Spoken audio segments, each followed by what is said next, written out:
Today I'm going to show you how to optimize your images, not only for SEO, but also to give you the best chance of getting picked up by the AI search engines.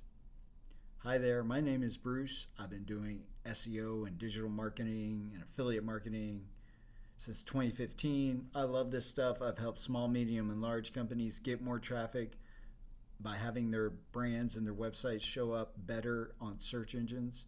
And I make these videos because I love this stuff. You can take what I'm telling you right now and you can go apply it to your website in today's video. And I'm going to get started by sharing my screen with you. Okay, so here we go. The first thing I do, so I went to ChatGPT and I said, make me an image about running shoes, right? And so this is what it gave me. The images are just getting better and better every day from the AIs. Look at that. That's pretty good for just running shoes. Anyway, so if I hover over it, look at what it says. It says pay particular attention to the size. It's a 1.75, I think it's megabyte file, right? That's pretty big for just one image, and that's because it's a .png file, right? I told the AI, make me an image of running shoes, and then it made the image, and I just right-clicked and downloaded it. Okay, so this isn't good for your website, and this isn't good for SEO, and this isn't good for getting picked up in the AIs either. The reason is the image size is very large. That means it's going to make your website slow to load, right? So if someone happens to find your article about running shoes and it has this picture on it, and one of the reasons why the page is so slow to load is because this image is so big, then they're just going to hit the back button, right? Not only that, if we look at the image file name, right? So this is the image file name. This part right here, this I don't know technically what that is called, but that's like the type of file. It is a .png file, and then this is the image file name, right? And so what is that? What is a 0A07E? It's nothing, right? So we need to fix that. So I'm going to show you what I do. I get the image, and then the first thing I do is I just you can just Google like convert image file from PNG to JPEG. I use this thing, and I just use, there's other formats you can use. I think WEDP or something like that is a good one. I just go to this thing and I hit upload files, and then I download file, right? So right away, here's my original, it's the PNG, and here's the new one, the JPEG. They look exactly the same, right? This image size is 1.75 megabytes. This image file size is 173 kilobytes. That's a huge difference. This is gonna be way faster to load. Okay, that's great. And then I just take it one step further and I go here. You can actually load this plugin. My web developer does it. He hates it when I show this type of stuff because he just automates it at like scale. But you know, when I'm just creating one page, which I shouldn't be doing, I should usually have him do it, but sometimes I just do it myself, and I do it this slow manual way. And but I'm pretty sure there is a plugin by TinyJPEG that you can put on your website. But let's go and get the JPEG version, right? And so what this does is, and then we download it.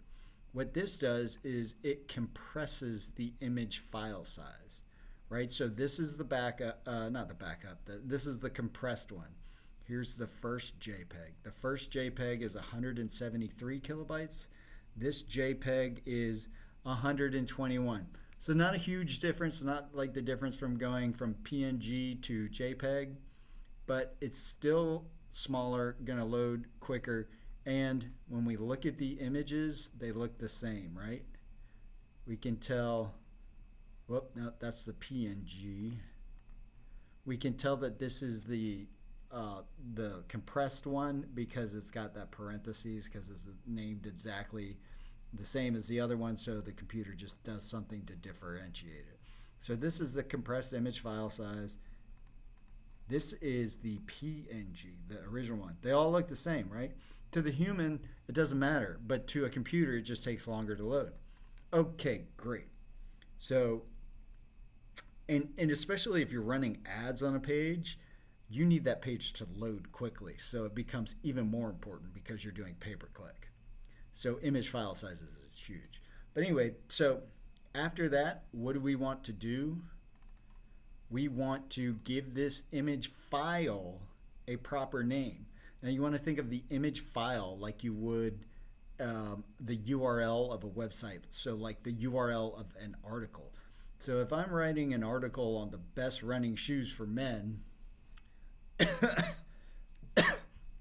I might, excuse me, maybe I write an article about the best running shoes for men, and these are like my number one pick. Like this is what the whole article is about. I might name this like the best running shoes for men.